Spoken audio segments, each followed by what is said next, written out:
मेरा क्या कसूर एपिसोड 107, 108। नियति बिना सोचे समझे ही आदर्श के होठों पर अपने होठों को रख देती हैं।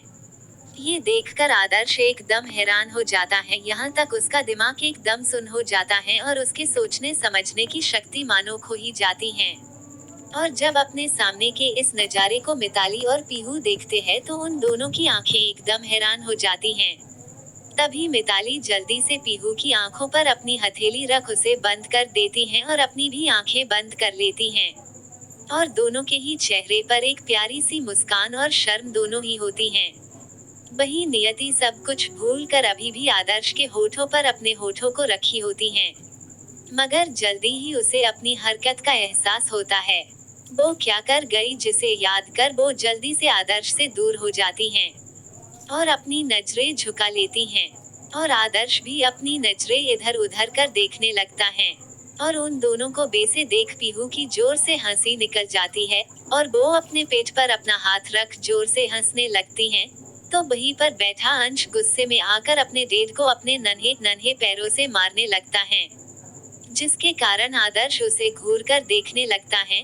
और अपने डेड को ऐसे घूर कर खुद को देखते देख अंश रोना सा मुंह बनाकर रोने लगता है, जिसे ऐसे रोते देख नियति गुस्से में आदर्श को देख बोली, रुला दिया ना आपने हमारे बेटे को। बोल वो अंश को अपनी गोद में उठा लेती हैं और उसे प्यार से शांत करवाने लगती हैं। मगर अंश वो अपनी मम्मा से नाराज हो चुका था और उसी नाराजगी में उसने अपना मुंह गुब्बारे की तरफ फुला रखा था, जिसे ऐसे देख नियति बोली, क्या हुआ मेरे बच्चे को? क्या मेरा छोटू सा नन्हा शैतान अपनी मम्मा से नाराज है? और लगता है इस नन्हे शैतान को अपनी मम्मा से बात भी नहीं करनी है। बोल वो उसके दोनों गालों को, माथे को और उसके होठों को चूम लेती हैं। और उसके इतना करते ही अंश जोर से ताली बजाते हुए हंसने लगता है, जिसे ऐसे हंसते देख आदर्श उसे हैरान नजरों से देखने लगता है। तो वही नियति प्यार से उसे अपने सीने से लगा लेती हैं। और मिताली, पीहू मुस्कुराकर इस नजारे को देख खुश होते हैं। तभी आदर्श नियति से बोला, नियति मुझे लगता है मुझे फिर से नहाना होगा। जिसे सुन नियति बोली, पर ऐसा क्यों आदर्श जी, आपने तो अभी ही नहाए हो ना? इस पर आदर्श बोला, हाँ मैंने नहाया तो था, पर तुमने रोते समय अपने आंसुओं के साथ अपनी नाक भी मुझे लगा दी। बोल वो जोर से हंसने लगता है और उसकी बात सुन दोनों दादी पोती भी अपने मुंह पर हाथ रखे हंस रही होती हैं। और इस तरह सबको खुद पर हंसते देख नियति अपना मासूम सा फेस बना बोली, आप सब बहुत बुरे हो, आप सब हम पर इस तरह क्यों हंस रहे हो? बोल वो अपना मुंह फुला लेती हैं, जिसे ऐसे अपना मुंह फुलाते देख आदर्श बोला, अच्छा ठीक है बाबा, कोई नहीं हंस रहा तुम पर, ठीक है। पर अब मैं जा रहा रेडी होने, तुम मेरा नाश्ता टिफिन में ही पैक कर दो, मैं आज लेट हो चुका हूँ। आदर्श की बात सुन नियति बोली, हम अभी पैक कर देते हैं आदर्श जी, जब तक आप तैयार हो जाइए। बोल वो अंश को देख बोली, अंश बेटा आपकी मम्मा अभी आई, तब तक आप अपनी दादी और दीदी के साथ खेलो। बोल वो उसे उसके गाल पर किसकर वहां से चली जाती हैं। और उन दोनों के जाने के बाद पीहू धीरे से बोली, दादी आपने देखा किस तरह मोम ने डेड को पकड़ कर किस कर लिया? मुझे तो अब ऐसा लगता है मोम डेड को बिल्कुल भी नहीं छोड़ने वाली। देखी नहीं आपने किस तरह वो डेड से बोल रही थी? अगर डेड ने उस बोलते हुए वो थोड़ा रुक जाती है और आगे बोली, हाँ चुड़ैल, उस चुड़ैल को देखा भी तो मोम उसकी जान ले लेंगी और उनके छोटे छोटे टुकड़े कर उन्हें कुत्तों को खिला देगी और डेड को भी एक कमरे में बंद कर रखेगी। बोलते हुए वो अपनी दादी को ही देख रही होती है और आगे बोली, क्या मोम सच में ऐसा करेगी? उद्धरण चिन्ह, क्या वो सच में डेड को कमरे में लोक कर रखेगी? उद्धरण चिन्ह। बोल वो मासूम सा फेस बना उन्हें देख रही होती हैं और अपनी पोती की बात सुन दादी बोली, नहीं बेटा नियति ऐसा कुछ भी नहीं करने वाली, वो तो बस आपके डेड को डरा रही थी। बोल वो मुस्कुरा देती हैं और उन दोनों को ऐसे बातें करते देख अंश जोर से चिल्लाने लगता है, जिसकी आवाज सुन वो दोनों उसे देख मुस्कुरा देते हैं और मिताली उसे अपनी गोद में बिठा लेती हैं।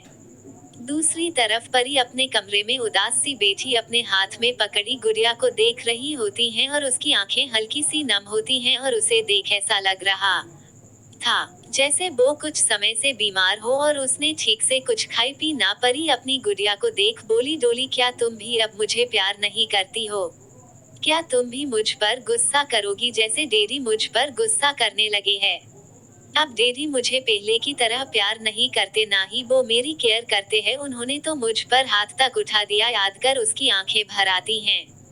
और वो अपनी डोल को देख बोली, डोली तुम्हें पता है, मेरी मम्मा ने कभी भी मुझे ऊंची आवाज में बात नहीं की और ना ही उन्होंने कभी मुझ पर हाथ उठाया। मेरी मम्मा के पास कम पैसे भी होते तब भी वो मेरी सारी विश को पूरा करती, कभी भी मुझे किसी चीज के लिए मना नहीं करती थी। वो खुद भूखी रहती पर मुझे कभी भूखी सोने नहीं देती। वो मेरा खुद से भी ज्यादा ख्याल रखती, वो मेरे लिए इतनी मेहनत करती थी। और मैं कभी उन्हें समझ ही नहीं पाई। मैं बुरी हूँ ना डोली, जो मैंने अपनी मम्मा को छोड़ डेरी को चुना, बोल वो सिसकने लगती हैं। और अपनी बातों को जारी रखते हुए बोली, मुझे गरीबों वाली जिंदगी नहीं जीनी थी। मेरे स्कूल में सारे फ्रेंड बड़े और अच्छे घर से आते थे और एक मैं ही अकेली थी जिसकी मम्मा एक ढाबे में काम करती थी। और इसीलिए मुझे सारे बच्चे छियाते, यहाँ तक स्कूल की टीचर भी मुझसे ठीक से बात नहीं किया करती थी। इसलिए मुझे मम्मा के काम और उनकी वो गरीबी वाली जिंदगी दोनों से नफरत होने लगी थी। इसलिए मैं यहाँ डैडी के साथ आ गई। मुझे लगा मेरे डैडी भी मुझे मेरी मम्मा की तरह ही प्यार करेंगे। पर मैं गलत थी। डोली, मैं सच में गलत थी। मुझे यहाँ पर कोई भी प्यार नहीं करता है। दादी वो तो कभी मुझे अपने पास बिठाकर कभी प्यार से दो बातें नहीं करती, और मेरी नई मोम वो भी मुझे प्यार नहीं करती। डैडी वो मुझसे प्यार करते थे, पर अभी कुछ दिनों से वो भी मुझे प्यार नहीं करते, वो मुझ पर गुस्सा करते हैं। मैं क्या करूं डोली, अब तुम ही बताओ, बोल वो रोने लगती हैं। वही दरवाजे पर खड़ी नेहा उसकी सारी बातों को सुन रही होती हैं और उसे परी की सारी बात सुनकर काफी ज्यादा बुरा लगता है। पर वो परी के सामने ऐसा दिखाना नहीं चाहती थी। उसे उसके लिए बुरा लगता है या वो उसकी चिंता करती हैं। इसलिए वो खुद को थोड़ी सख्त बनाकर बोली, परी अब तुम अपना ये रोना बंद करो और चलो जल्दी से खाना फिनिश करो, मुझे और भी काम है। मैं तुम्हारी तरह तो हूँ नहीं ना, जिसे ना ही स्कूल जाना है और ना ही किसी की बातों को मानना है। पर मैं तुम्हारी तरह बिल्कुल भी नहीं हूँ। मुझे बहुत काम भी है और मुझे तुम्हारे डैडी की बातों को मानना भी है। बोलते हुए ही वो परी के पास आकर बेड में बैठ जाती हैं और खाने की प्लेट परी के तरफ कर बोली, परी चलो खाना खा लो, बोल वो उसे देखने लगती हैं। तो वही परी नेहा को गुस्से में घूर कर देखते हुए बोली, जाओ यहाँ से जाओ। बोलते हुए वो एक पिलो उसकी तरफ फेंक कर मारती है, जिसे नेहा जल्दी से कैच कर लेती हैं। तभी परी गुस्से में ही बोली, तुम क्यों आई हो यहाँ पर, यही देखने परी जिंदा है या मर गई, बोल वो अपनी आंखों से मोटे मोटे आंसू बहाने लगती हैं। और परी की इस बात को सुनकर नेहा को बिल्कुल भी अच्छा नहीं लगता, पर वो उसे कुछ भी नहीं बोलती हैं और परी की बातों का जवाब देते हुए बोली, परी तुम गुस्सा करना बंद करो और खाना खा लो। तुम्हें मुझसे शिकायतें हैं तो ठीक है, पर खाना ने तुम्हारा क्या बिगाड़ा है जो तुमने कल रात से कुछ भी नहीं खाई हो। अरे एक बार खुद को शीशे में देखो, कैसी लग रही हो तुम, एकदम मुरझाए हुए फूल की तरह लग रही हो। और तुम कुछ देर तक और भूखी रही तो तुम बीमार हो जाओगी और फिर तुम्हें इंजेक्शन लगाना पड़ेगा। क्या तुम वो कड़वी दवाई और इंजेक्शन लगाना चाहती हो जो तुम ऐसी जिद कर रही हो? चलो जल्दी से खाना खा लो, नहीं तो खाना ठंडा हो जाएगा। नेहा की बात सुन परी उसे रोते हुए देखकर बोली, नहीं मुझे कोई खाना नहीं खाना है, चली जाओ तुम यहाँ से, मुझे किसी से भी कोई बात नहीं करनी है। बोल वो अपनी नजरें फेर कर दूसरी तरफ देखने लगती हैं। परी को ऐसे देख नेहा समझ जाती है, परी इस समय उसकी बात नहीं सुनेगी। ये देख नेहा बोली, ठीक है मैं जा रही हूँ और मैं खाने की प्लेट यहीं पर रख देती हूँ। जब भी तुम्हें भूख लगे तुम खा लेना इतना, बोल वो खाना वहीं पर लगे टेबल और रख देती हैं और वहां से चली जाती हैं। जब परी देखती हैं नेहा वहां से जा चुकी हैं, तब परी खाने को देखती हैं जो उसकी पसंद का ही होता है और उससे काफी अच्छी खुशबू आ रही है। ये देख परी अपनी जगह से उठती है और खाने की प्लेट के पास जाकर उसे खाने लगती हैं, क्योंकि उसने सच में कल रात से कुछ भी नहीं खाई थी और उसे जोरों की भूख भी लगी होती है। आदर्श का ऑफिस वीर आदर्श के ठीक वाली चेयर पर बैठा होता है और दोनों ही किसी गहरी सोच में गुम होते हैं। तभी वीर अपनी चुप्पी तोड़कर बोला, यार तू इतना शांत कैसे बैठ सकता है, जबकि मेरा तो खून खोल रहा है और मेरा मन तो कर रहा है मैं उस चुड़ैल का खून ही कर दूं, बोल घूर कर आदर्श को देखता है, जिसे खुद को ऐसे देखते देख आदर्श बोला, रिलैक्स ब्रो, अभी मैं चुप हूँ। इसका मतलब ये नहीं मैं कुछ करना नहीं चाहता, मैं बस सही समय का इंतजार करने वाला हूँ और तुझे मेरा एक काम करना है। बोल वो अपनी चेयर से टिककर बैठ जाता है और अपने हाथ में पकड़ा पेन को घुमाते हुए उसे कुछ बोलता है, जिसे सुन वीर बोला, ये हुई ना बात, मुझे तो लगता है ये काम तुझे पहले ही कर लेना चाहिए था। कम से कम भाभी को यूं इस तरह परेशान तो नहीं होना पड़ता, बोल वो मुस्कुरा देता है। और उसकी बात सुन आदर्श बोला, मैं भी कहा अपनी नियति को परेशान करना चाहता हूँ, पर क्या करे, हम दोनों की लव स्टोरी में वो विलन बीच में आ गई, बोल वो मुस्कुरा देता है। और उसकी बात सुन वीर भी हंसकर बोला, सही है भाई, जब तक कोई भी लव स्टोरी सक्सेस नहीं होती जब तक उसने विलेन की एंट्री ना हो, बोल वो भी मुस्कुरा देता है। एपिसोड 108। रात का समय, रोहन का घर। रोहन जब ऑफिस से घर आता है तो उसे अपने घर पर कोई भी दिखाई नहीं देता। ये देख रोहन एक मेड से बोला, सभी लोग कहाँ है, कोई दिख नहीं रहा। अपने सर की बात सुन वो मेड बोला, सर बड़ी मैडम तो अपनी दोस्तों के साथ किट्टी पार्टी में गई हैं।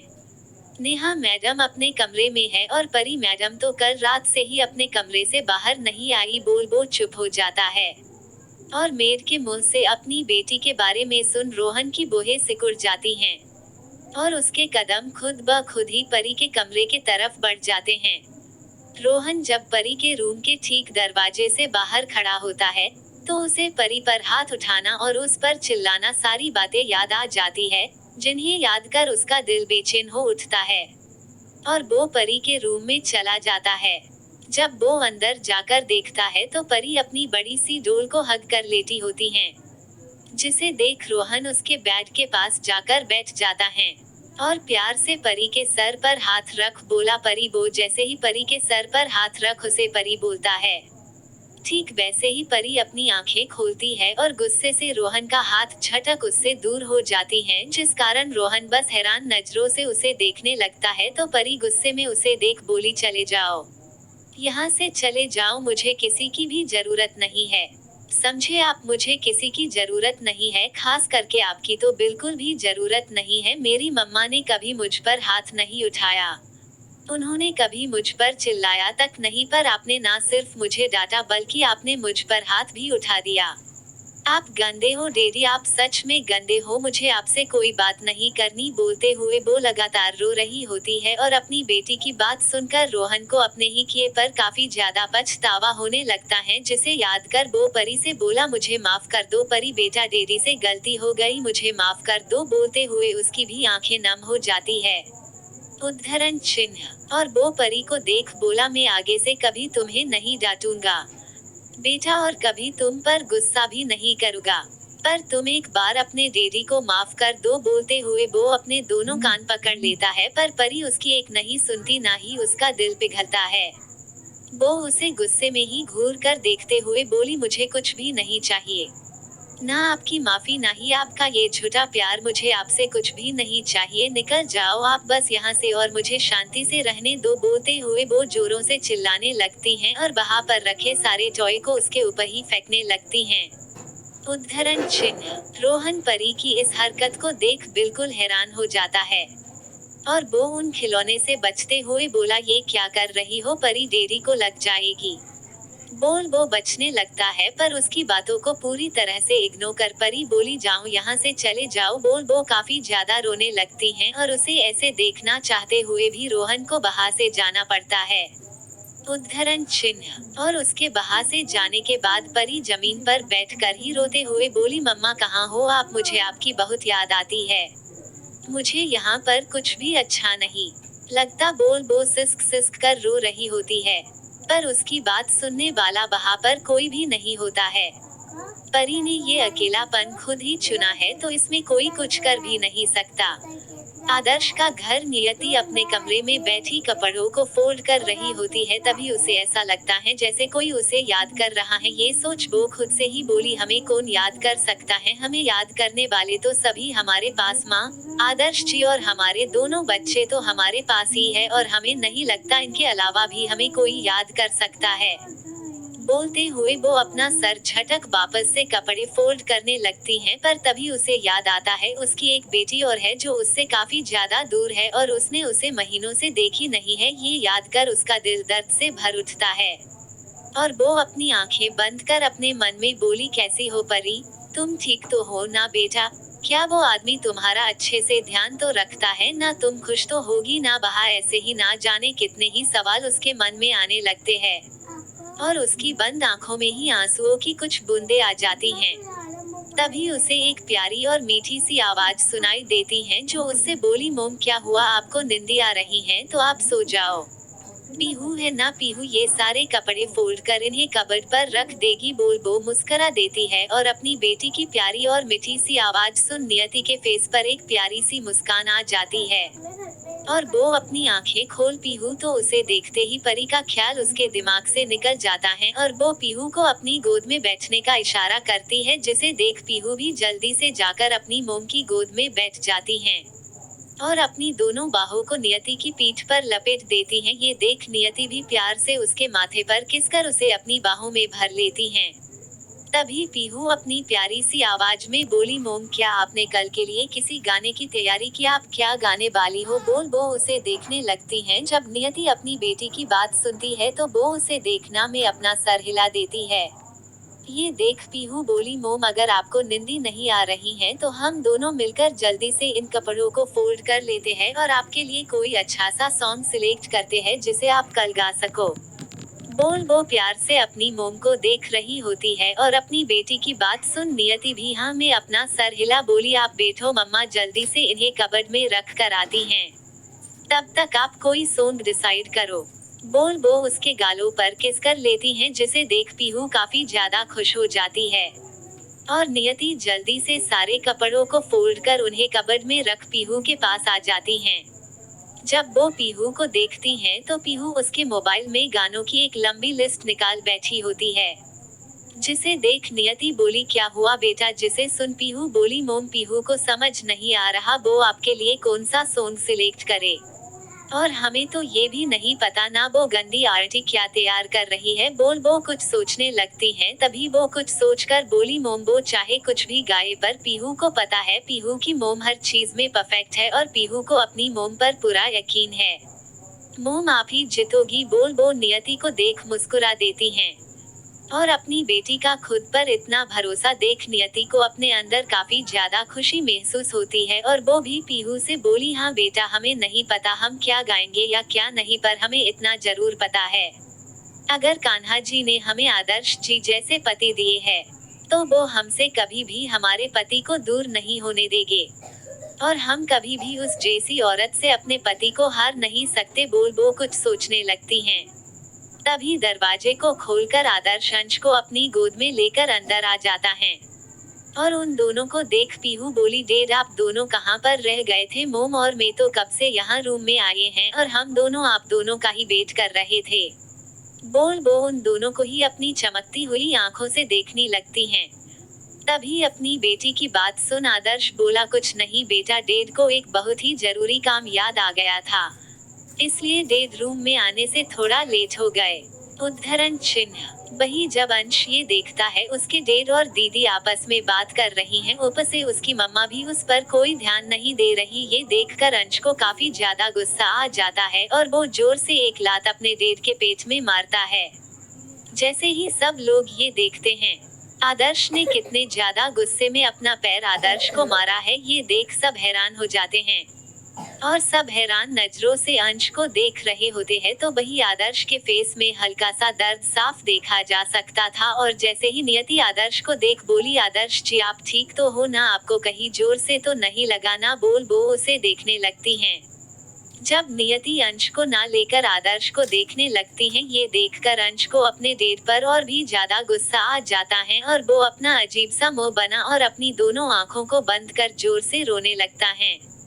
अंश को ऐसे रोते देख नियति जल्दी से उसे अपनी गोद में ले लेती हैं और बोली, नन्हे शैतान, आपको नहीं लगता आप जैसे बड़े हो रहे हो वैसे ही आप ज्यादा शैतानी करते जा रहे हो? बोलते हुए वो उसका सर अपने कंधे पर रख लेती हैं और आगे बोली, अंश बेटा ये आपके डेड है और आप अपने डेड को इस तरह क्यों परेशान करते हो? बोल वो उसे शांत करवाने लगती हैं।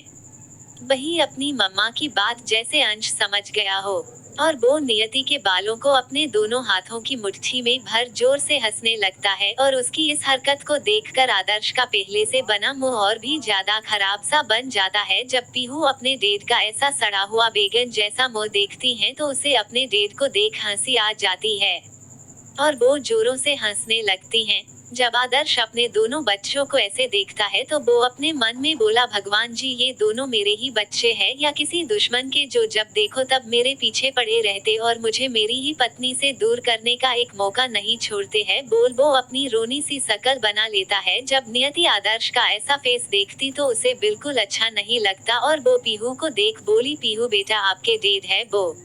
उद्धरण चिन्ह।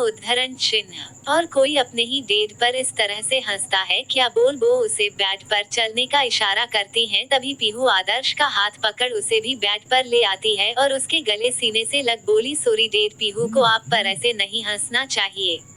पर पीहू भी क्या करे, आपकी और अंश की बिल्कुल भी नहीं पटती। बोल वो उसके गालों पर किस कर देती है। जब आदर्श अपनी बेटी की बात सुनता है तो वो पीहू के माथे को चूम बोला, कोई बात नहीं बेटा, मुझे आपकी और अंश की कोई भी बात का बुरा नहीं लगता। बोल वो उसे अपने से ही लगाए बेड पर लेट जाता है, और नियति भी अंश को लोरी सुनाते हुए सुलाने लगती हैं, और आदर्श भी हल्की थपकी पीहू को देने लगता है, जिस कारण दोनों ही भाई बहन थोड़ी ही में सो जाते हैं। जब दोनों बच्चे सो जाते हैं तब नियति दोनों को ही अच्छे से एडजस्ट कर उन्हें ब्लैंकेट ओढ़ा देती हैं। फिर वो आदर्श को देखती जो किसी सोच में गुम होकर ऊपर सीलिंग को ही देखे जा रहा होता है। ये देख नियति अपनी जगह से उठ आदर्श के पास चली जाती हैं और उसके सीने पर अपना सर रख अपनी आंखें बंद कर उसकी धड़कनों को सुनते हुए ही बोली, क्या हुआ आदर्श जी, आप क्या सोच रहे हो? बोल वो अपनी आंखें खोल आदर्श के फेस को ही देखने लगती हैं, और नियति की बात सुन आदर्श उसे अपनी बाहों में भरते हुए बोला, कुछ नहीं नियति, बस कल के बारे में सोच रहा हूँ। बोलते हुए वो नियति को अपने ऊपर लिटा लेता है और नियति ध्यान से आदर्श को फेस को देखने लगती हैं, और वो उसे देख बोली, आदर्श जी, क्या आपको डर लग रहा है? बोलते हुए वो उसके एक्सप्रेशन देखने लगती हैं, पर आदर्श बिना किसी डर या झिझक के बोला, हाँ डर तो लग रहा है, पर हमारे लिए नहीं, उस मोनिका के लिए। बोलते हुए वो उसका सर अपने सीने पर रख लेता है और अपनी दोनों बाहें उसकी कमर के आसपास लपेट बोला, तुमने मुझे बोली थी ना, झूठे सबूत को मिटाने से अच्छा होगा हम उन सबूतों को लोगों के सामने लाए जो असली है, और उसे देखने के बाद लोगों को खुद ही पता चल जाए सही कौन है और गलत कौन। तो कल भी कुछ ऐसा ही होने वाला है। कल मोनिका का असली चेहरा सबके सामने आ जाएगा। उद्धरण चिन्ह। और फिर उसे हमारी जिंदगी से जाना होगा। और सच कहूँ तो उसने ये काम बिल्कुल सही करी। तुम्हें गाने में प्रतियोगिता चैलेंज करने के लिए वो तुम्हें सबके सामने जलील करना चाहती हैं ना, पर वो ये भूल गई तुम अकेली नहीं, मैं तुम्हारे साथ हूँ, और जब तक मैं तुम्हारे साथ हूँ तब तक कोई भी तुम्हारा कुछ नहीं बिगाड़ सकता। बोल वो नियति के माथे को चूम लेता है। आदर्श की बात सुन नियति कुछ भी नहीं बोलती, वो बस आदर्श के ऊपर ही लेटे रहती हैं और अपनी आंखें बंद कर धीरे से बोली, आदर्श जी एक बात बोले आपसे जिसे सुन वो हूँ। बोलता है तो नियति बोली, हमें आपकी बाहों में एक अलग ही सुकून मिलता है आदर्श जी, और हम चाहते हैं हमारा ये सुकून हमेशा हमारे पास ऐसे ही रहे। बोल वो उसके सीने पर ही किस कर अपनी आंखें बंद कर लेती हैं, और आदर्श भी उसे बेसे ही खुद के ऊपर लिटाए ही अपनी आंखें बंद कर बोला, और मुझे भी तुम्हारी बाहों में एक अलग ही सुकून और खुशी मिलती है नियति, जो मुझे कहीं और नहीं मिली। इतना बोल वो भी सो जा